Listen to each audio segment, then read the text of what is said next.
Welcome to the Switchblade Sisters Social Club. Yet another true crime podcast where two middle-aged friends exploit their worst fears for your entertainment. You're welcome. For more information, find us on Instagram and Facebook or check out our website at www.switchbladesisterssocialclub.com. Audience discretion advised.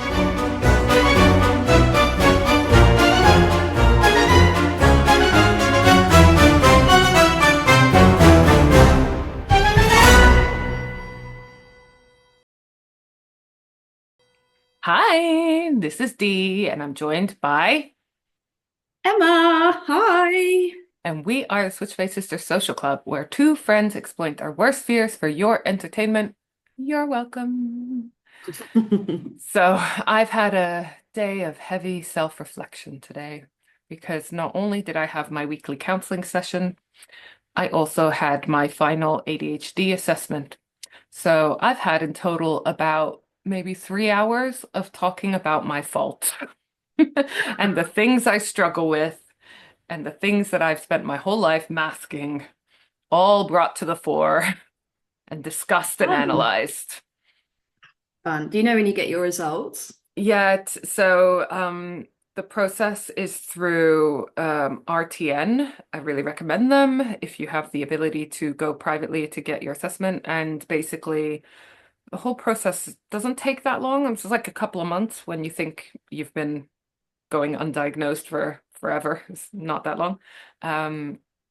So you have to get like some of your loved ones and people who knew you as a child and so forth to fill in these forms that you don't see what they write. I suppose you can ask them what they wrote, but I didn't want to know what my mom and my sister had to say because I can imagine. And I wanted them to feel free to say everything without worrying about offending me, whatever. And then you have like some pre-assessment tests and blah, blah, blah. And then you have your final consultation, which is what I had today. And then after that, it takes about 2 weeks, they said, for you to get the report. And that is an assessment for autism and ADHD. So, But do you think that my friend's child has got ADHD and she has been trying for years to get an assessment? I think 3 to 4 years. So yeah, 2 months, not a lot.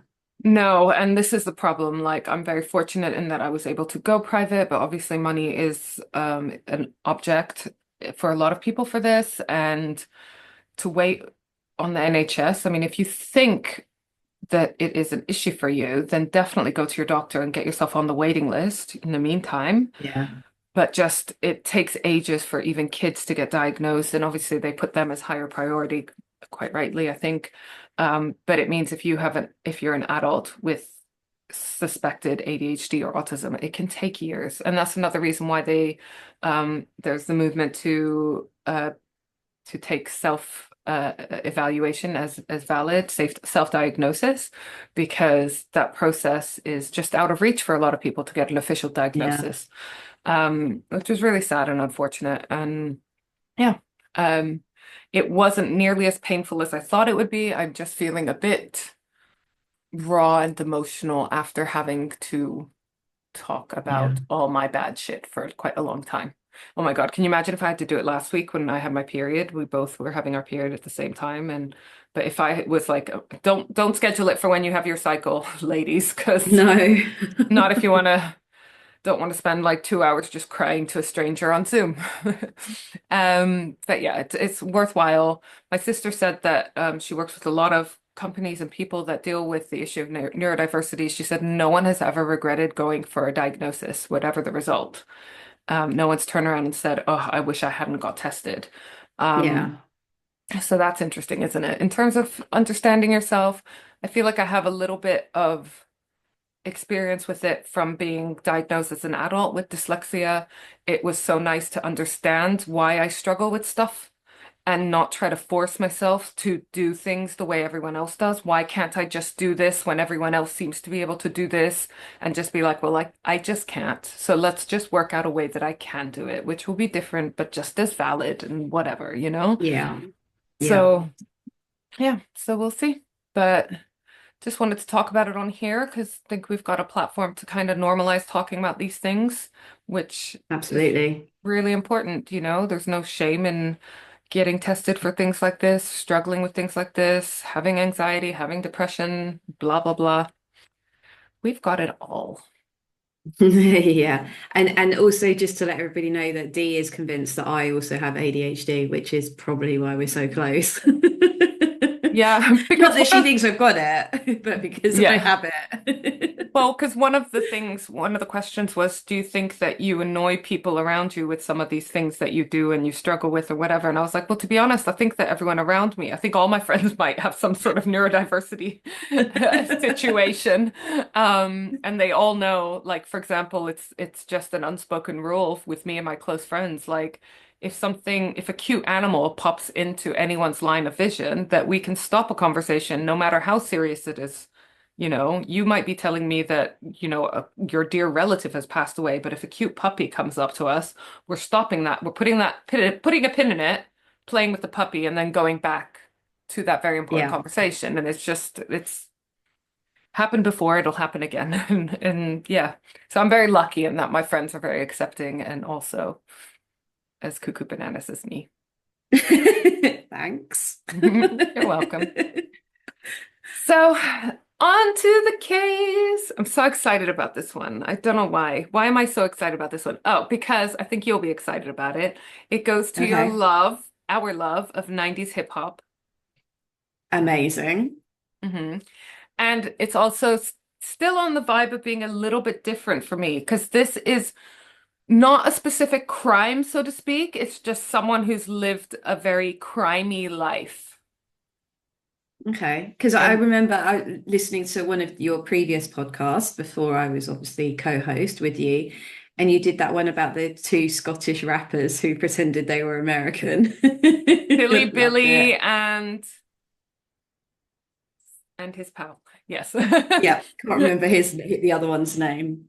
Yeah, that was an amazing one. Go back and listen to that one if you haven't. Right, so today I'm going to tell you about the wild life and times of one of hip hop's most notorious figures, Old Dirty Bastard. Wow. Yeah? Hmm. Known for his I raw. definitely 100% was worried you were going to go P. Diddy. No, I'm not ready to touch that one, and I don't think I'll ever be able to touch that one. Same as like R. Kelly. I don't think I can ever. No. Ooh. I know you talked about it at the event that you did, Murder on Tap. For those that don't know, Dee and I will be hosting those in December. But yeah, we talked about Dee talked about the fact that some poor cop, it was his duty to count all of P. Diddy's dildos, which came to the grand total of 720. I mean, there's so many questions there, so many things I want to know, but really, really don't want to Yeah. know Was the there a answers dildo to. room? I mean, I yeah. mean, gross, Okay. but yeah. Yeah, so not P. Diddy. Known for his raw, unfiltered lyrics, ODB, Old Dirty Bastard, I'll call him ODB from now on probably, was a founding member of the Wu-Tang Clan and a real trailblazer in the world of rap. But his life wasn't just about music. It was also marked by a series of controversies, brushes with the law, and larger-than-life stories that continue to fascinate fans today.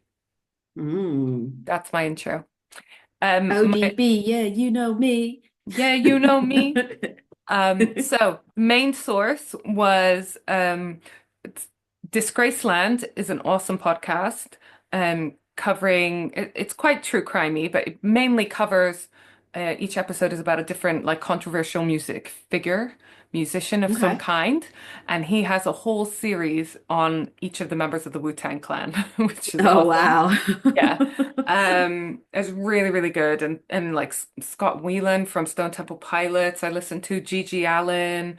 Um, yeah, just loads of Jerry Lee Lewis, loads of different controversial figures in the music industry. Old Dirty Bastard, the dirty version by Buddha Monk and Mickey Hess, Mickey Hess being, I guess, the kind of ghostwriter who's not really a ghost. But it's this book, really, really good book.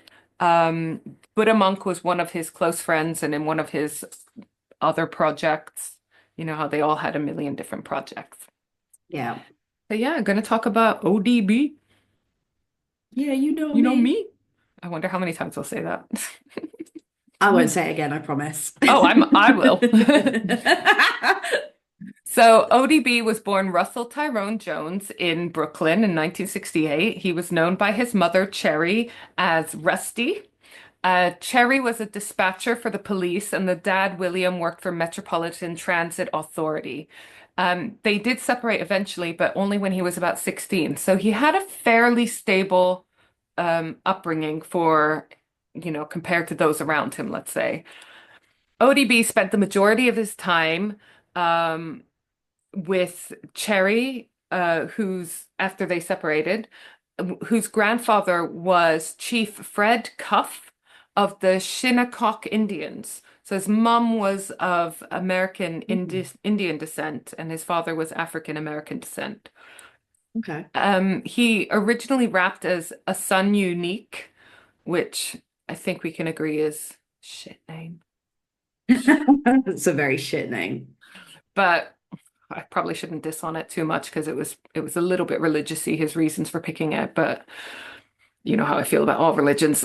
Just like Cassius Clay gave up his slave name and became Muhammad Ali, he became a son unique or a son one word, unique one word.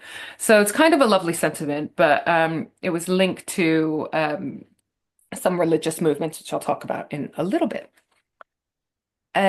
He also went by a bunch of other names, such as Rusty, Osiris, Dirt McGirt, which is my favorite, and That's awesome. oh, oh no, wait, my favorite, Big Baby Jesus. Eventually, he called himself Okay. Old Dirty Bastard because, as Method Man said, Method Man, another one of the founding members of Wu-Tang Clan, there ain't no father to his style. It's Actually, quite a leap to go from big baby Jesus to dirty old bastard. yeah. Or old dirty bastard, sorry. Actually, like many things from Wu-Tang, it was taken for it's like kung fu references. Mm. Because there was a film called Old Dirty and the Bastard. Wu-Tang was also a kung fu film. 36 Chambers, which was featured in the name of their first album, it's also a kung fu film. So loads of these have come from kung fu references because as kids, Old Dirty Bastard, RZA, and is it Jizza or Giza? Jizza, the other Let's one. say Jizza. It's better. Jizza. I think it's Jizza. But Riza and Jizza were his cousins. Oh, God. Sorry. My white half is showing, isn't it? Yeah. No, it's not. It's not just that, it's just like just ridiculous, the names. Yeah, I don't know whether Jizza means the same thing in American. Who knows? I mean, at least even if I was telling this story, it would sound way worse. Only Yeah. because at least you've got a kind of American accent. Yeah. But you have that dirty laugh. Um, okay, so Riza and Jizza. Jizza was a bit older. Sorry. It's You just heard it coming then. out. You heard it then. I know. Oh, can I avoid saying Okay, it? Emma, compose. Yeah, maybe don't say it because it's just All going to right. continuously make me laugh. No, no, it's fine. I'm an adult. I can do this. I don't think we can. Not after the days we've had. We've No. also been made a bit Ah. silly by watching two Christmas movies today. And Oh my God, I love Christmas movies. to I put it in hate Christmas. perspective, we're recording on the 4th of November. All right. Yeah. So Riza and the other one that sounds similar, they were a bit older than ODB and they started teaching him about kung fu films and music, and also the Nation of Gods and Earth, or the 5% Nation. So this started in Harlem in the 1960s as a splinter group from the Nation of Islam. They divided the population into three categories. 10% were the government and religious leaders who deceived the remaining 85% of the population. Probably true. And then the leftover 5% see the truth. So that's why it's called the 5% nation. They're the 5% that see the truth. But it doesn't make sense because it's like you wouldn't want to recruit too many people because you're like, oh no, we got to keep it at 5%, man. Oh no, 6% see the truth now. Gotta kill some off. I don't know. I don't know. Gotcha. Um, they also believe that black man is God and black woman is earth. They often call each other gods, and that and there was a scientist, Yakub, a black scientist, who created white people as the race of devils. Oh, So there's loads of references to this in their lyrics, which you can pull out and hear. So they formed FOI, Force of the Imperial Master, which was a play on Fruit of Islam, the defense unit of the Nation of Islam in 1985 with their cousin. So he formed it with his cousins, Rakim and Justice, which is their original names of Riza and the other one. wait, there's a justice. Yeah, but he's not a judge. He's a jizza. He did not go into the legal profession, not on I that side of the mean, law. Anyways, I um, mean, opportunity missed or what? right? So the FOI was the first incarnation of the Wu-Tang Clan. In 1987 and 88, when ODB was like 19, 20-ish, he got three charges of petty larceny, one for disorderly conduct and one for a resisting arrest. So he's already having brushes with the law. When he was 22-ish, he had a girlfriend called Shakita, who he had been dating since he was 15. They eventually had three kids together. His first daughter, Taniqua, in 1988, when they lived at 112 Putnam Avenue, which I will show you. They also then had a son called Barson, who now performs as Young Dirty Bastard, which I thought was so cute. And then they have a third child, a daughter called Shakira. Let me show you their house. Share screen. So this is in Brooklyn. That's their house, one of those buildings. Ew. So, yeah. I mean, obviously, this is a more recent picture, although this car would not indicate that. But No. yeah. Um, so I imagine it's been gentrified, let's say, since they lived there. Uh, his girlfriend, Shakira, her birth name was actually Iceline, but ODB like to give people different names, and it's part of this idea of getting rid of their slave name, their sort of westernized name, let's say. So he actually named her Shakira, but at some point after having the third kid, Iceline was like, "That's not my name. Can you just call me by my actual name?" I imagine her like at this point just being like, "I'm having enough of this guy." Did they have, so did they call the daughter the same as her as well? Yeah, okay. They ended up in a homeless shelter, and the homeless shelter advised them to get married as it would be easier for them to get housing together. Um, at this point in time, Riza and the other one beginning with G, Jizza, just No, I'm testing if good. I'm good. I I'm was just good. testing. They were doing really well and they were like on the radio and stuff like that. In 1991-ish, they formed the Wu-Tang Clan with Ghostface Killer, Inspector Deck, Raekwon the Chef, You God, Master Killer, and Method Man, and obviously ODB.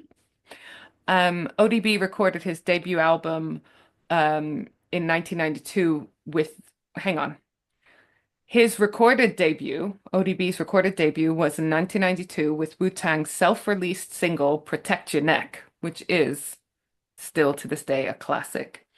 And they used the profits and momentum that they got from this song to get a recording contract with Loud Records, RCA. And it was a groundbreaking contract because they got a record deal for Wu-Tang Clan, but they were each, all nine of them, still allowed to perform solo and get a record deal with any other record label that they wanted. And RZA was like super intelligent businessman, you know? So his idea was we get Wu-Tang on this one record label, the nine of us all go out onto different record labels. So we basically take over the music industry because then we Mhm. have a total of 10 record labels promoting one or all of the Wu-Tang Clan. And again, they're all featuring on each other's tracks and all sorts. So that would be the power of 10 record labels behind them, which is pretty fucking clever. And quite Yeah, often, when you sign up to, in my experience, when I sign up to a record label, no, but when a band signs up to a record label, all the members are then contractually obliged to that record label as well, and are not yeah, able to go yeah. off and do solo projects without the permission and normally a cut going to their, original record label. So it was like truly groundbreaking. ODB went from a quote in the book, homeless to hood hero, superhero in 2 years, and the Wu-Tang blew up. RZA was a sampling genius, agreed. Sometimes having 25 tracks sampled on one song. So he'd have the piano from one song over the horns from another. I mean, like, how you can hear, this is like mathematical genius, isn't it?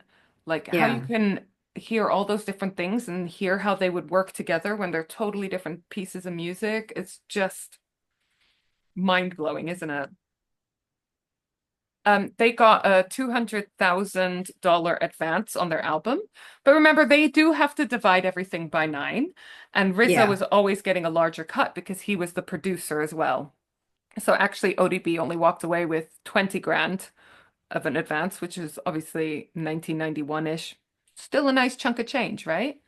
But he also started the Brooklyn Zoo, ZU, with other Brooklyn musicians like Buddha Monk, the guy who wrote the book, and my not my favorite musician because I don't know much about him, but definitely the musician in the story that has my favorite name, Shorty Shitstain.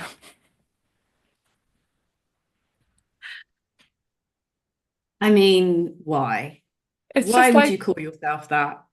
everyone else has pretty cool names, and then he's got stuck with Shorty Shitstain. Oh, I'm gonna go and listen to him after this. I have no words. Oh, let's see what his top most popular songs are on Spotify. I gotta see this. Bear with Shorty Shitstain. Where is he? Oh, he, Nothing. he doesn't seem to be on Spotify. Oh, we'll have to have a look. Maybe make a post about him. One anecdote of a Wu-Tang gig for which they got paid $800, which gets divided by nine. Hmm. Um, it was that the crowd were kicking off before the gig even started, smashing windows and so forth. So ODB shot a gun into the ceiling to calm them down. Calm them down?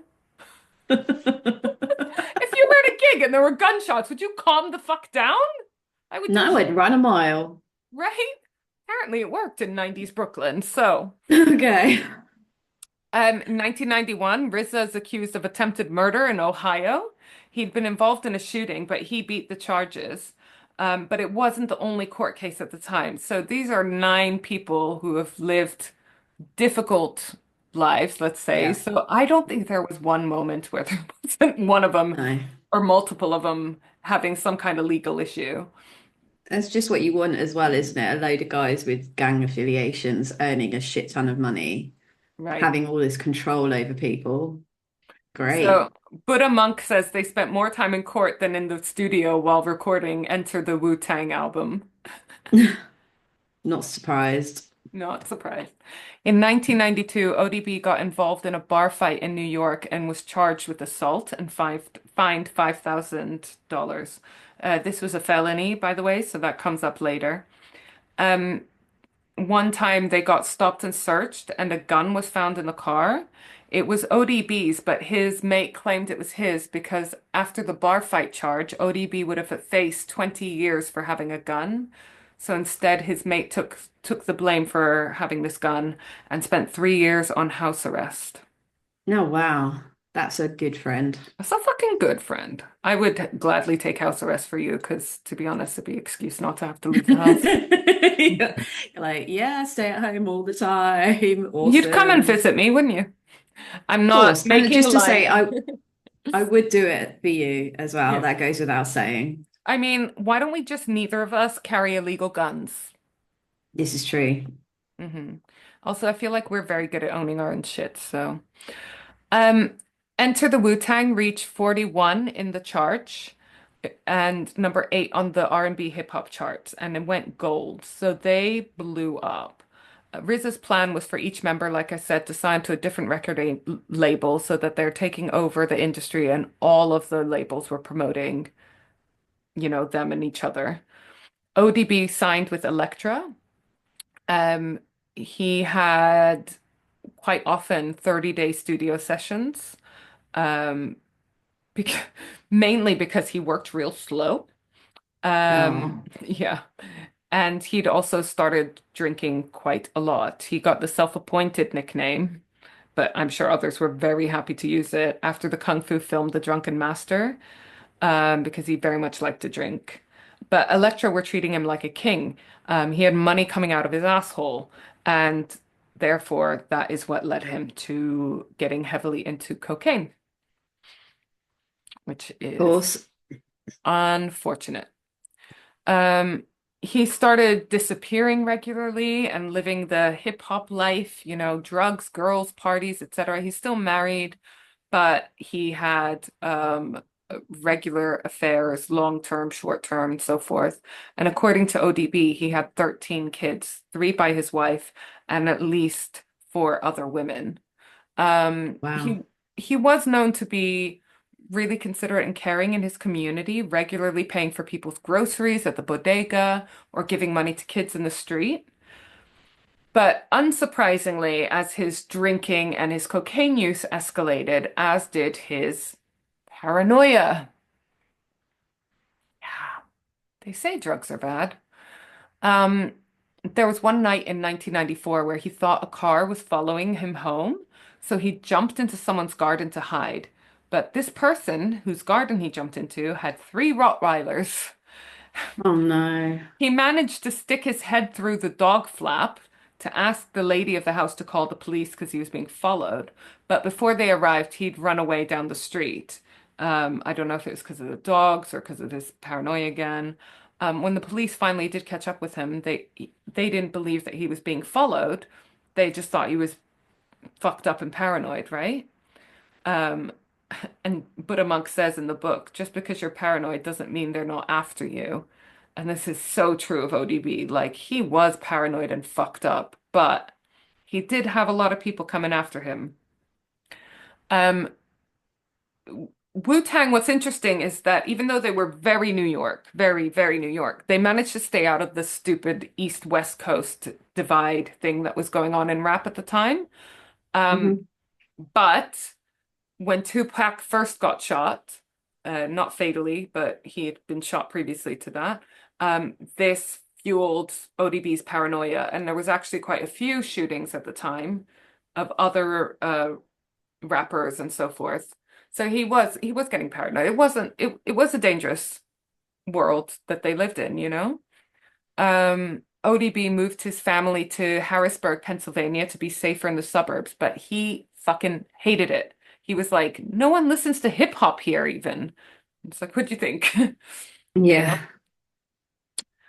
He was also hating his record label because I don't think he liked having people on his back to do work. And they also, I know, it fucking sucks. yeah, I hear you. But it was a totally different time culturally, right? Like, again, do you remember when New York was seen as so fucking dangerous? It was like Yeah. crime central. And obviously there are still areas that are dangerous, but like all of the areas that were no-go areas are now gentrified and like, I mean, would you imagine going on holiday to New York and actually going to Brooklyn as part of that holiday? But now people do because that's where you get lovely croissants and stuff, you know? That was not the Yeah. case in the 80s, 90s, was it? And but on top of that, this is in the height of the AIDS epidemic. And you have all these rappers talking about, and ODB in particular, and on his song Shimmy Shimmy Ya, I like it raw. So the record label are like, do we really want to be singing about unprotected sex at the height of the AIDS epidemic? You Nope. know? So they thought it was like obviously really, really poor messaging at that time and to this day, but also it would make it very unlikely that radio stations would play his songs. Hmm. So they wanted him to change the lyrics and so forth, and he didn't want to, blah blah blah, because he likes it raw, and that's the end of it. So in the end, they Yeah, settled. 13 kids says that, You definitely. know what I mean? Yeah, Yeah. I think we could have guessed his view on wearing condoms. Um, so they settled on him doing a kind of like a public service announcement before his song plays, like a little blurb, shout out, whatever, to be played before his song was played on the radio, where he says something like, "The only thing I like raw is my music." And then the song kicks in. And it's a song where I'm sorry. I know. I've obviously got the giggles today, but I honestly thought you were going to say, the only thing I like raw is my vegetables. I nearly said that. Oh, I wish they'd said that. That would have been fucking Yeah. hilarious. I like Maybe, raw do you know what? vegetables. Maybe 2000s ODB would have said something like that. But and it was all bullshit because obviously everyone knew what the song was about, but it was their kind of Yeah, workaround, whatever. yeah. ODB's first solo album came out in 1995, Return to the 36 Chambers, the dirty version. And Wu-Tang members at the time were featuring on all sorts of other artists' songs. Like every R&B hip hop person in the 90s had some Wu-Tang Clan member on some song at some point, right? Yeah. Um, and ODB did a remix of Fantasy with Mariah Carey, which I totally forgot about slash repressed from my mind. Um, so it was awful, in all Yeah, honesty. I Um, remember that. yeah, and it was obviously a move for Mariah Carey to be presented and exposed to the hip hop world, and for him to More be, street. yeah, because I nearly said she's from the block. No, that's Jenny. Um, Yeah. but and for ODB to have to be opened up to an audience that's more mainstream, poppy, whatever.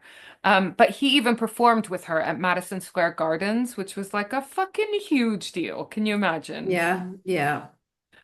So ODB finally has money. We know he's spending a lot of it on drugs and alcohol, but he did also buy his mom a house and pay for his dad's deposit on his house. But like I said, he was doing more and more coke, and then he also introduced into his repertoire crack. Excellent. Yeah, it's not a recipe for success, is it normally? Um, he also started having some bonkers ideas. I mean, we also associate heavy drug use with a dissociation from reality and what is a good idea and a bad, bad idea. So he had this genius idea of calling MTV and getting them to come and record him picking up his welfare check in a limo. He had received a $45,000 advance from Elektra for his album, so he's no longer eligible for welfare, but they're still working on, because he hadn't filed his taxes for that year. He should have notified them and said, like, I'm no longer eligible. But because they were still going on his taxes from the previous year, he was still registered as eligible. So we've got this picture that I'm going to show you. So MTV did that. They recorded him God. collecting his check. He thought it was going to be a fucking awesome idea. Now, who at MTV thought that that was a good idea? I mean, come on. Whether they thought it was a good idea or whether they just wanted to be the ones to record it because it was going to be controversial. So this is him coming out of his limo, all dressed up, you know? So Fuck's sake. this had mixed responses, as you can No imagine. shit. Um, he's a welfare cheat and announcing it to the world.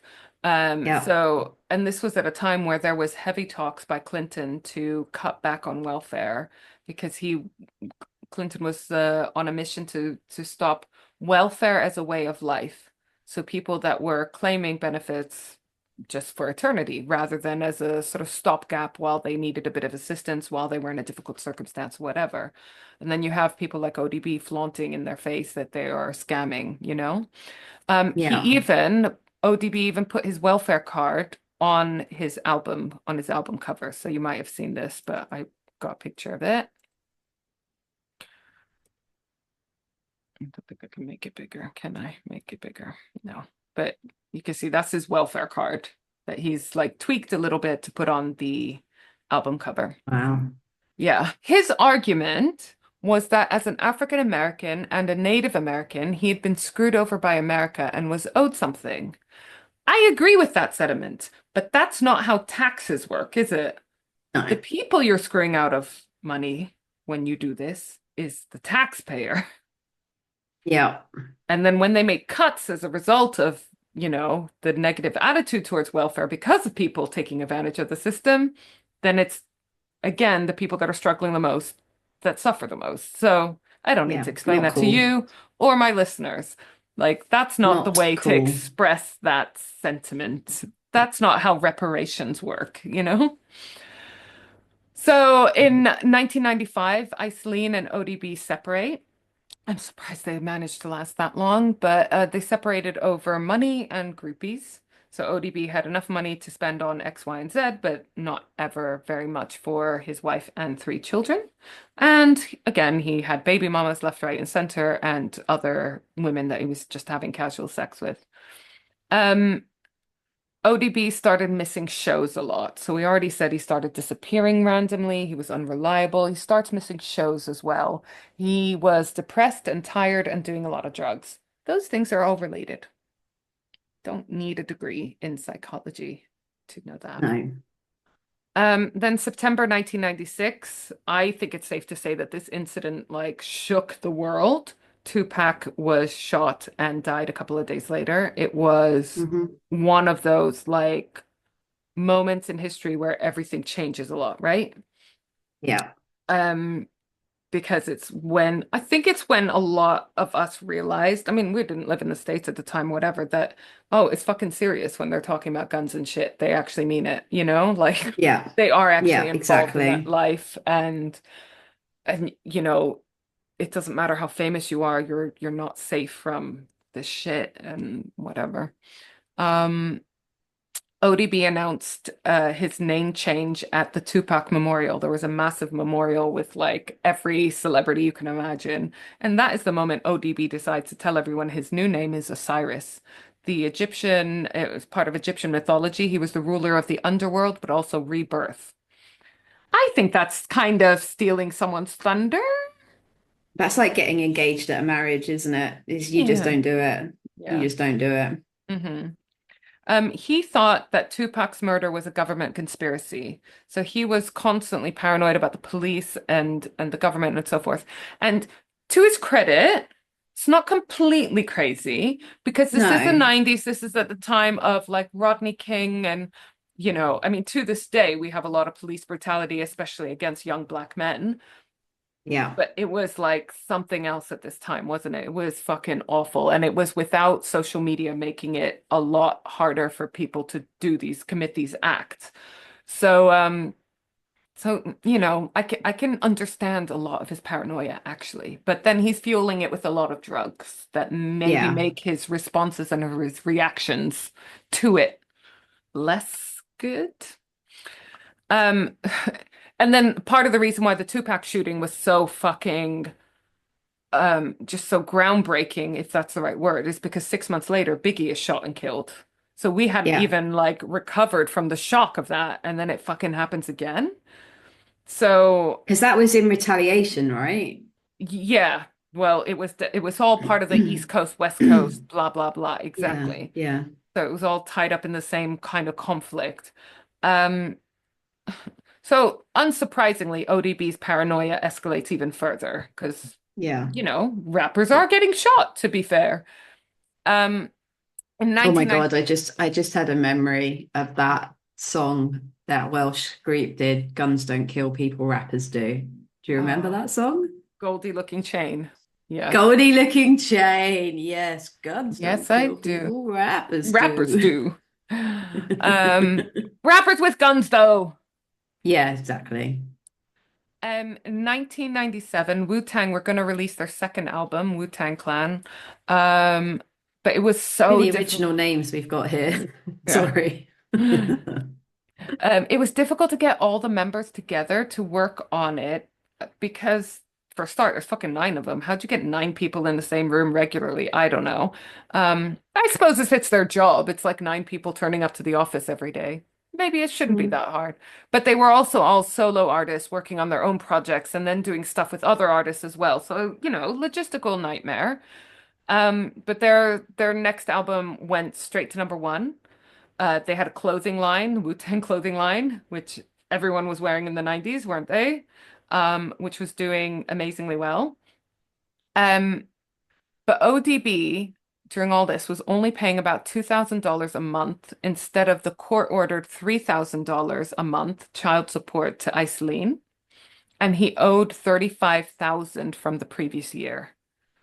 All the while picking up his kids in a Mercedes Benz to, have their play dates and stuff, which would rile the fuck out of me, right? hmm hmm Wu-Tang, I remember this because I was like, fucking hell, that would be an awesome gig. They toured with Rage Against the Machine and it was absolute chaos. I don't think there was a single show on that tour where every single member of Wu-Tang turned up. Oh There was, God. yeah. ODB's life is a mess. One week he's being charged with assault on Iceline, and also charged with non-payment for child support. The next week, his album, Wu-Tang Forever, gets a Grammy for Best Rap Album, and he gets Time Magazine Citizen of the Week. So, can you imagine the head fuck being him at that time? Like, Yeah. he'd be like, what the hell? Crazy. Am I doing well or am I doing really shit? It's hard to tell at this point. Um, Sorry, I just had paranoia about whether I've pressed record. Yes, okay. Yeah, you did. Yeah, Zoom's all different, so everything's in a different place. Um, ODB was back in the recording studio working on his second solo album. And he left the studio one day. This is such an endearing story that most people will remember, I think. He left the studio one day and saw a little girl crossing the road. She got hit by a Ford Mustang. Her name was Mattie, and she was 4 years old. And she was Hmm. basically left stuck under the car. Everyone's like in fucking shock. ODB orders everyone around him, like everyone's just standing around, like, you know? Yeah. He Yeah. orders everyone around, like, come on, let's lift this car up. So he gets a bunch of people, and the mom in the meantime screaming, where's my baby? Where's my baby? Of So he gets a course. bunch of them to lift the car up, saving her life. She gets sent to hospital. She's got second-degree burns, but nothing more serious than that when, like, four-year-old being hit by a car, you know? Yeah. He Wow. visited her in hospital using a fake name because he was trying to keep it on the down low. This is really cute. But Mattie's 12-year-old sister recognized him. So, because he was huge at the time, you know? Mm, mm. So eventually the story came out that he'd basically helped save this girl's life. And this is what led to the famous line at the Grammys a couple of days later, um, where he basically gate crashes the stage at the Grammys and says a whole long waffle. But the line that people remember from this is Wu-Tang is for the children. It's not. Don't let your Yeah. children listen to Wu-Tang. I But mean, again, no. great sentiment applied in practice, not well, right? Um, but a lot of people will remember his gate crashing at the Grammys and making his little impromptu speech. There he is. Yeah. Yeah. So, April 1998, ODB is back in trouble with the law with Iceline, and he's got shot again. So he had been shot previously in the abdomen.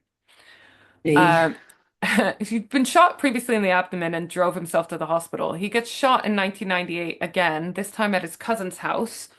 Um, and again, he drives himself to the hospital. And these are not bad injuries. This time he got Mm. shot in the back and it came out of his arm. Oh my God. Still manages to, I mean, this guy was hardcore, or he was so Yeah. desensitized because he's on basically cocaine and crack, so the Yeah. He painkiller probably didn't effect. feel it, to be fair. Yeah. So there's one saving grace for his addiction. Um, he actually was in and out of the hospital in the same day. I mean, the doctors did want to keep him overnight for observation, but he was like, hell no. He also didn't trust medical professionals and hospitals and stuff like that. So when they weren't looking, he just ran out of the hospital, still wearing a hospital gown, and jumped in his car, which was there because he drove himself to hospital. Because he was worried that the police would come and interview him about how he got shot. Because, you know, if there's obviously a gunshot injury at a hospital, they have to report it to the police. Hmm. And he didn't want to be in a situation where he would have to potentially like snitch on someone Hmm. because he was worried about endangering his cousin whose house he was shot at, because his cousin obviously has to live with these people. Um, 3 days after he got shot, he was arrested for stealing trainers. I was like, 3 days after he got shot, he'd even left the house. I'm impressed, you know? But why Um, the hell would he also need to steal trainers? he Like was what? he was stealing trainers. I've put sneakers for our American friends. They were worth $50. Meanwhile, he had $500 in his pocket. He was also in trouble again for skipping a court date to record. And in September 1998, he got arrested for and fined for drunk and disorderly. November Wait, so 1990, they actually had to give them a court order to record. he missed a court date to go and record. So he skipped Oh, out. sorry. Yeah. Yeah, got you. And 1998, he got arrested for allegedly threatening Krishna, who's one of his baby mamas, in California, but she dropped the charges, so nothing came of that. Um, but you can see his like behavior is escalating, his brushes with the law are escalating in terms of amount and seriousness. One day, ODB was convinced that he and his pals were being followed by undercover cops. And this is again one of those moments where it's like, just because you're paranoid doesn't mean they're not after you. Because they were undercover cops actually following him. They Hmm. stopped him supposedly for a blown headlight. Now, these are members of the serious crime unit, so they would not be the ones stopping you for a blown headlight. So again, some of his paranoia kind of justified. Um, he told his friends, "Let's just drive. Don't stop. Don't stop." Um, Hmm. I know. But at this point, the police claim he started shooting at them. So they start shooting at ODB and the car. So ODB put his foot down. They were later caught arriving at his aunt's house, where they were going to go hide. Um, and he was arrested for attempted murder. But later, there were no gun casings found from ODB's supposed gun. There was no gun actually found in the car, which I guess they claimed they threw out. But there was no gunshot residue either on him or any of his or his friend who was in the car. And again, like I said, this is at a time of high police brutality, especially to black males. Um, and this serious crime unit doubled and then tripled in size. It was mainly tasked with cleaning up these sort of areas from gun crime and so forth. And it eventually got disbanded because of the controversy around the methods used in order to do so and the racial profiling and this, that, and the other. Because less than 2 weeks later, the officers from the same unit shot an unarmed black man who was holding a wallet, not a gun. I mean, this could have happened yesterday, you know what I mean? But it was Yeah. very, very bad at the time. Um, ODB threatened to sue the police, but in the end he didn't because he thought the repercussions would be worse if he made enemies of the police even more so, you know? Soon after, the FBI and the NYPD were investigating RZA for supposed gun running before the Wu-Tang first album came out. They wanted to apply the same RICO laws to RZA that were used for organized crime like the mafia. Like they literally were thinking they were in the same category as the mafia. I mean, Rizzo was smart with his sampling, but I don't know whether he's like mafia crime level. Sorry. I need a sip. February 1999, it was ordered that ODB should not face any of the charges, the attempted murder of the police officers. I think they realized we have no case. He literally didn't even have a gun at that time. But the Yeah. result was that ODB is now even more paranoid. He'd been shot twice, remember, at this point as well, and shot at by the police when he had no gun. So, Mm. he travels back and forth to LA, obviously, as musicians do. And California had introduced a law that made it illegal for a felon to wear a bulletproof vest. It's a really fucking weird one, and it's off the back of a shootout. Yeah. It's off the back of a shootout where I think one or two felons killed people, and it was hard to take them down because they were wearing bulletproof vests. Um, yeah, weird. But the logic, I'm going to put in quotation marks because I don't know how I feel about this, but the logic was that you wouldn't be wearing one unless you were planning on committing crimes. And if you were a felon and you were continuing to commit crimes, the police should be able to shoot you dead easily. No, I don't like that. I think ban the guns. Yeah. Ban the guns. Because then you have someone like ODB who legitimately has been shot at multiple times, not just by police. This law was introduced on the 1st of January 1999. ODB got arrested wearing one in California on the 18th of February 1999. So less than 2 months after they introduced this law, he's stopped by police for parking illegally when they noticed that he's wearing a vest. And because he was a felon, because of the charges of the fight, you remember I told you Mm-hmm. about, Mm-hmm. he's not allowed to wear a bulletproof vest in California. Apparently, he did know about this law, but he was like, I'm gonna risk it because Yeah. of all the guns out there. He was Yeah. the he was actually the first one arrested using this law. So they felt they had to make an example of him because like imagine you Oh, of introduce a course. law, you arrest someone for it and then you let them go. It's like what the fuck was the point of that law then, right? Um, so as a result, he got sent to rehab and then sent to prison.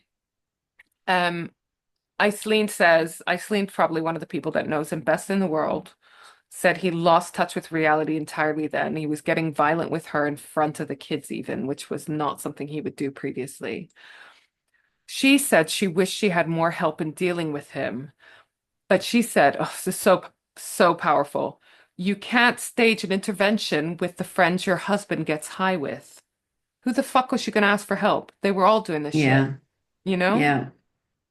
And what's the level of acceptable amount of drugs to take? Like, oh, I can ask this guy for help because he only does coke once a week, as opposed to ODB who's doing it like 3 times a day. I don't know. Yeah. I Yeah. imagine it was much more than 3 times a day. Anyways, so she had no one to turn to, which is so sad because I imagine she must have Yeah. had a lot of love for him as the father of her kids, regardless of the relationship, right? And I imagine you want your father, the father of your children, to be in the best possible shape for your kids and be able to show up for your kids. But she had Yeah. no one. So, 10 days after he got out of jail for the bulletproof vest incident, he was arrested again for double parking. He's such a bad parker. He had a suspended license. When I say he had a suspended license, it was suspended 7 times. Oh my God. But they also found 3 vials of crack, so he was arrested again. Then he was arrested again for driving with no license, for driving with no license plates, and for having weed and again crack in the car. A few weeks later, he runs a red light. Oh no, sorry, my apologies. He runs 2 red lights in the night and gets stopped again, this time with 20 vials of crack. So he Mm. gets sent to rehab, but it was kind of like an open prison. So it was one where you could come and go. You weren't like forced to stay there all day. But he got kicked out of the rehab for coming back drunk and bringing alcohol to his room. Because I imagine they have strict rules about that. You think? Yes. So that meant that his chance of being sent to rehab instead of prison was removed from him, and he was sent to prison instead. Which ironically made him miss his court date in Brooklyn. So he's missing court dates here because he's in prison over here. During all of this, his second album is released. Um, as a result, also, he is on just one song on the next Wu-Tang album, The Wu, and even that was recorded over the phone while he was locked up. God. As an aside, Riza becomes a Buddhist, and the rest of them all seem to be having some kind of spiritual awakening. I think they just get to the age where they realize all these fucking drugs all the time is not so cute. So a lot of them go back to like the motherland, they go back to Africa, they learn about like original hip hop, they learn about their original cultures, religions, and so forth. And I think they get a little bit over ODB shit, basically. So, Right. um, on a scheduled day release to record with the Wu, so he was being able to leave these different facilities. ODB was going to be back late, so he convinced himself it would be better to not go back to the rehab center at all. So he absconded with just 2 months left of his rehab program. So there's a warrant out for his arrest. So what does he do? He sneaks on stage with Wu-Tang at their album launch. So while there's a warrant for his arrest, he goes on stage. Then later he makes his pals take him to McDonald's for a piss, and then he decides he wants a filet of fish, which was my grandmother's favorite at McDonald's, by the way. One of the this is so fucking random. So they've gone to McDonald's for a wee and he wants a filet o fish. The cashier recognizes him and them, obviously, calls a radio station to show off that they just sold a filet o fish to ODB. And who's listening? The The police. popo. So he's arrested in the car park. Oh my God. At least he got his filet of fish. Yeah. So now he's in a Philadelphia jail while New York and LA decide who gets to try him first because he's got outstanding crimes in both of them. New York wins. Um, so he gets done for cocaine possession in Queens, I presume for the vials in his car. ODB acted crazy in court, and they think it's because he was playing up to this in his defense that he was a bit cuckoo bananas. So like in the middle of the court, he starts yelling, "Sperm donor!" And he would burp and just like twitch and do all sorts of things. Wow. Okay. So he gets sent to a psych ward for 2 to 4 years. Um, it was a place called the G Building, which had a 40-year history of abuse. Oh my God. So I don't know whether that was the ultimate aim to get sent somewhere that has 40 years of abuse, but that's where he went. He was sent there. He was there for 2 months before he was declared fit for sentencing, and then went to a maximum security prison. So what I get from that is very quickly he was like, "Oh no, I'm not crazy. Please send me to Yeah, normal no. jail." Right? Shit. I was faking it. So he goes to maximum security prison, where he tried to keep a low profile, which I imagine is difficult when you're a founding member of the Wu-Tang Clan. But he did work on getting his GED, which is like your high school diploma, and worked on his music and stuff. But he was constantly being threatened because everyone knew him, right? He had his leg broken in prison, Oh and my God. none of the prison officers took him seriously. There were rumors flying around at this time as well that ODB had schizophrenia and that it was being covered up. But Buddha monk in this book, and he's like super close to him. He was basically his minder. He was the one responsible for keeping him not so fucked up that he couldn't perform and this, that, and the other. But mental illness was not taboo in hip hop at the time, and many rappers sang about their anxiety, their depression, their trauma, or whatever. So he genuinely believes that if ODB had schizophrenia, he'd probably fucking sing about it. So um, they did put him on antipsychosis drugs, which often gets used for things like anxiety and depression as well as psychosis. Um, the one that they put him on was falling out of fashion, but it was very, very cheap. Um, it made him balloon in weight and it also made him super lethargic. Apparently, it had been used in the past to sedate people while they were being deported. God. And he hadn't even been diagnosed with anything, or nor was he acting violently or anything. He wasn't doing anything that seemed to require sedation, but yet he was in this maximum security prison on this like antipsychosis drug that was sedating him for about 18 months. During this time, Wu-Tang released another album, which was the first one without him. So I think we should take a little break before I go on to what happens when he leaves prison. Welcome back.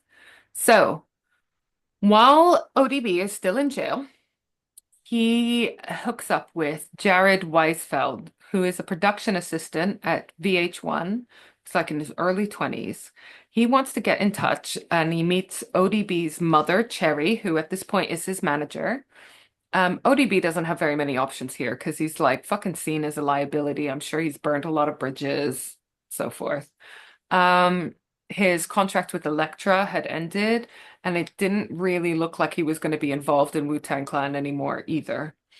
Mhm. So Jared managed to get ODB a VH1 show, ODB on Parole, but also one called Stuck on ODB, where someone is electronically tethered to him and had to stay less than 10 feet away from him or they would lose the money. That one was never aired. I would watch that. Yeah. Um, and got him signed to Rockefeller, which was Jay-Z's label, with a guy called Damon Dash. Um, the day after he got out of prison, Damon Dash of Rockefeller had his new song already on the radio. He literally picked him up, made him write a song in the limo, picked him up from prison, made him write the song in the limo, and had it on the radio the next day. Wow. So this was fucking moving fast. But people were already complaining that they didn't like it. It didn't sound like ODB. Wu-Tang were complaining that he was signed to Rockefeller, which was too commercial for them, even though he wasn't really involved with them anymore. And RZA didn't want to let ODB out of some of his contractual obligations so that he could record with Rockefeller. So ODB is under a lot of pressure in the studio recording a new album. And he's also featuring on a bunch of other people's songs and albums and so forth. A lot of people from Rockefeller, his new record label, like Kanye West. Um, and he just wasn't himself. Then in autumn 2003, ODP just disappears. He skipped parole. He's back on crack. He's back on cocaine and so forth. Um, So he's just popping back and forth in and out of real life, let's just say. July 2004 was the last Wu-Tang gig that ODB did. They didn't know at the time that it was. He performed sitting down for some of it. So he always was like super lively, dynamic performer. And for part of it, he was sitting down. He was out of breath. Um, Partly because of the when he got shot in the back at his cousin's house, it actually damaged his lungs a lot. That was one of the things that the doctors were worried that his lungs might collapse. And then part of it, I imagine, is just being generally unfit and on a lot of drugs. 4 months later, on the 12th of November 2004, they were supposed to be like a Wu-Tang reunion gig. ODB had spent the week before touring um, out of state, which I don't think he was allowed to do. And he didn't bring some of his usual minders, like Buddha Monk and some of the other people, Papa Wu, who were good at controlling him and babysitting him, to be honest. I don't know whether that was a conscious decision on his part, knowing that he would be able to get away with more shit if it was people who didn't know him and his tricks as well. There was one gig where he hurt one of his legs, so they had to stop the show. And he missed the Wu-Tang reunion gig to get fucked up in his hotel room in Colorado, where his last gig was. So the next day he flies back. Um, he wraps up the remainder of his cocaine in a little plastic bag and swallows it so that he can fly back to New York. No. Soon after arrival, he goes to the studio with RZA. He was not well. He's sweating, his leg was hurting, he was just genuinely feeling unwell. And so someone gave him tramadol, which is like a quite strong painkiller. Everyone wanted him to go see a doctor. He didn't want to because, again, he had this mistrust of doctors. anything, Hmm. anyone with it, or anything government related, authority figures, doctors, everything. He was still paranoid. He took a nap in the studio, but then at 5 p.m., someone realized he wasn't breathing. Paramedics were called, but he was gone. So basically, there was the mix of cocaine in his system from what he had taken in the day, what he had swallowed, and the tramadol that basically made his heart freeze and stop. This was 2 days before his 36th birthday. Do you know when all of this happened? We were like, all these adults, they're so adults. And Yeah. now we're older than them. It's like, fucking hell, they were so young. Yeah. Um, this is interesting. After he died, much later after he died, due to the Freedom of Information Act, someone requested some information, and it was revealed that the FBI and other government bodies actually were watching Wu-Tang. So ODB was not wrong to be paranoid. No. Yeah, so sadly, he died, like I said, 2 days before his 36th birthday. He'd spent the last two of his three, the last 3 years of his life, he'd spent two of them in prison. And he'd come out and actually was genuinely had the potential to have some opportunities. He was signed to a new record label. He was having these weird TV shows and all just gone in a heartbeat. That's really sad. Yeah. So not a specific crime, but just a very crimey life that I wanted to cover Yeah. because No, it's good. I've never been hugely into Wu-Tang Clan. Um, but I definitely am very familiar with music from being very into 90s hip hop. And Yeah. it was just such a mystifying, fascinating culture, wasn't it? Hip hop Yeah. and rap in the 90s was just something else. It's Yeah. not the It definitely was. sanitized version that we get now. Although not so sanitized with all this P. Diddy shit coming up, but yeah. Yeah. It's funny because interestingly, I was on my way to the gym and I was listening to History and Eminem came on and it was the real Slim Shady. And I was actually listening to the lyrics of it and I was like, holy fuck, you would not get like he's talking about not liking queers, not liking, all of this kind of stuff. And I was like, Jesus Christ, I'm surprised they're still allowed to play that on the radio. I mean, I'm glad they are, but I mean, yeah, just tying up your girlfriend to bed and setting fire to her and all sorts. Yeah, yeah, it's it's always so tricky, isn't it? Listening to music when you don't agree with some of the lyrics or the actions of them. Like I feel conflicted to this day listening to David Bowie, one of my favorites, because he allegedly liked to have sex with very young girls. And that was very much the culture at the time, you know? And you have what do you do when a musician you really like does something that you do not approve of at all? yeah. Do you stop listening to them? We had it with Michael Jackson, you know? No, I love Michael Jackson I and will know always love Michael Jackson. it's such a big part of our upbringing, Yeah. but then when these things come out, you do have that conflicted emotion of whether or not you should still be listening to them, you know? It's one of those things, right? I'm really conflicted about it. And even like with the Jimmy Savile, like Roll Paris, like all of that, Michael Jackson, it's just maybe it's the legal training in me, but there just feels something fundamentally wrong in having all of these allegations come to light without them being here to defend themselves. Like, don't get me wrong, like I'm sure, and it like even now fired now, it just it just Yeah, doesn't sit right. It just doesn't sit I right with totally get me. that, but I think that's more of a reflection of how much power and influence they had when they were alive. That these things just, it was almost impossible for them to come out while they were alive. No, no, I get that. And Yeah. I'm not saying that these people, shouldn't be able to get, justice, but it just doesn't sit right with me at all that this person, like, you can say what the fuck you want about Michael Jackson because actually he's the one that's mostly the one that really bothers me, but you can say whatever the fuck you want about them and they are not here to defend themselves at all.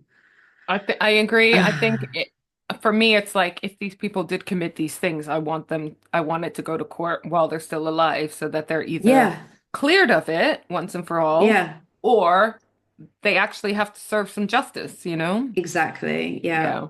But exactly. again, I No, think, I do, I get it. and Like, no, but yeah, that it goes was back to why we need to change the fucking system so that people aren't allowed yeah, to be shrouded in this like protection because of their fame, their money, their influence, or whatever. 100%. And hopefully that is changing a bit, and that's why you've got things like P. Diddy coming out now, R. Kelly. Those are the other examples of Harvey people, Weinstein. you know? So hopefully it is changing in that people can't just carry on doing this for their entire life and people only feel comfortable speaking out against it once they fucking passed away. Yeah. Ugh, we definitely need to lighten the mood. And Oh my God, please, please do. Please do. and for that, I have a dating application. And I know this one will cheer us up because it is from Leslie. Leslie is an amazing human being Yay. who we love very much. I hope she says she wants to date both of us because I think we both would want to date her. I mean, she is your friend, so I get it. Like, I'm No, not but gonna hold no, but I haven't grudge. scrolled down yet, but I hope she wants to date both of us because we both just would just benefit from being on a date with Leslie. I Um, saw your pictures of her at the Halloween gig, and she looked amazing as Prince. Absolutely amazing. Phenomenal. I'll post some pictures of my Halloween because I went to go see her. So Leslie's in a band called Midwich Cuckoos, which I highly recommend. They are so fucking awesome. Do we need this many guitars? Fuck yeah, we want three guitars and a bass on stage. Yes, because we want a wall of sounds. Yes. And they were amazing. They dressed up as dead celebrities. So we had Mel, the lead singer, dressed as Amy Winehouse, and she looked phenomenal as well. We had Dimebag Darrell on stage, Ziggy Stardust. We had Lemmy and Elvis, and then Leslie was dressed as Prince, and she was like Prince incarnate. She was amazing. I was like, Leslie, I'm really sorry, but I fancy you right now. And I'm absolutely gutted that I missed it, but unfortunately, fucking fireworks. I mean, don't get me started. Every year I sign that fucking petition to ban them because I fucking hate them with a passion because they stress my dog Max out like you wouldn't believe. He was so stressed, shaking. It was horrendous. I And for fucking those of hate you who've fireworks. seen Max, know that this is a crime against humanity because no one should ever Yes, stress out our baby Max. Ugh. All right, makes me so cross. Leslie is applying to date both of us. Yay! Yay! Love you, Leslie. Love you, Leslie. Stalk her online. What's your Instagram handle so we can stalk you online? Her Instagram is Onslaught Music. Also, you can find her on Midwich Cuckoos. What's in your fridge right now? Everything in capital letters. Just did a shop. Oh, from that I Nice. get functioning adult. Sexy. Yeah. Do you have any royal blood? I'm a descendant of Brian Boru, the last king of Ireland. Oh. I wonder if that's true or not. That's fucking awesome. I mean, it's very, very specific if it's not. Yeah. Um, Favorite Ninja Turtle and why? Donatello. He'd whoop you with the stick, and I feel that he's emotionally intelligent. But if I'm not vibing him, it's totally Mikey for the pizza. I don't think Of he'd judge course, me for pineapple on pizza. I do. I like it. I like it. So, sorry, you like, but I'm not sure we can be friends anymore. Oh, is that what's gonna break us? Okay. It might well be. Oh my God, perfect first date. I get to pick either of you, or failing that, Jake Gyllenhaal, on a massive flying capybara, and we start with some puppy yoga, followed by volcano roasting marshmallows and coffee in Hawaii, then off to the beach to do some surfing, and all the waves are a good 3 foot and last for ages. We end the day by going for some awesome food, tacos in brackets, and a gig where everyone is shorter than us, so we get a great view. Drop you home on the magical flying capybara, and we plan our second date and talk about my second car, which is one of the cars from Pimp My Ride UK. Hang on, did you say dream date or perfect date? Same thing. I I mean, mean, yeah, yes, yes, yes, yes, yes. oh, Love. Leslie, we would do any one of or all of those things together. Do you have any crazy exes? Nope, just weird ones. Are they crazy because of you? No, just a bit weirder. We are all weirder because of Leslie and better for it because of Leslie. Yeah. A weird fact about you, way too many that they seem normal. Oh. Oh, my mom got hit on by Mr. Perfect at a wrestling match. I wish she had loose morals and went for it. Me Love it. too. Um, let's see. Some things you hate. Olives on pizzas. Stepping on snails. Oh, Yeah, I'm with both of those. yeah. Lace curtains. I'm with her too. That's why I have shutters Yeah, everywhere. yep. Um, Only um, grandmas should have lace curtains. mhm. Anything else we should know? I'm hungry. Oh, Leslie, get some tacos from your fridge. It's Yeah, fully go to stocked. your amazingly full fridge and eat. Yeah. Oh, bless her. Well, that did put me in a good mood because there are good Yes. people in the world. But what do we score her? Because we might argue about this. 10. Uh, the pineapple on pizza. Okay, you want to score her down for the pineapple on pizza. What do you want to give her? We'll do an average. Nine and a half. You want to give her 9.5. Mm, You want that to be our final? I'm happy with 9.5 okay. because she doesn't like olives and I like olives. So half a mark off for the pineapple olive And gate. the olives. Okay. Yeah. Okay, Okay. cool. That's still an awesome score. I mean, Oh yeah, second we can highest. we can work around this. So yeah. Yeah. I mean I can get past it, maybe. I think. I mean, I'll just have to think about it. order separate pizzas, isn't it? Yeah, exactly. There's always a compromise to be found. Yeah. So Leslie, thank you so much. We really appreciate it. And we feel loved that you wanted to apply to date us. And we also love you. And we hope that we see everyone, all of our sexy listeners, listening to some sexy music of Leslie's Midwich Cuckoos. Yes. She also manages a band called Darko. So she's often at the Darko gigs. So maybe see you guys at a Darko gig also, who are also awesome. Awesome. How many times did I say also there? It's time to go, isn't it? Yeah. All right. Love you, sexy listeners. Love you, sexy Emma. Love you, sexy listeners. Love you, Dee. Wait, what? Am I not sexy? Yeah. Oh, okay, good. That I mean Bye. that goes without saying. Oh, I'm so sexy. No one needs to say it. Okay, good. Love you. Bye. Love you, bye.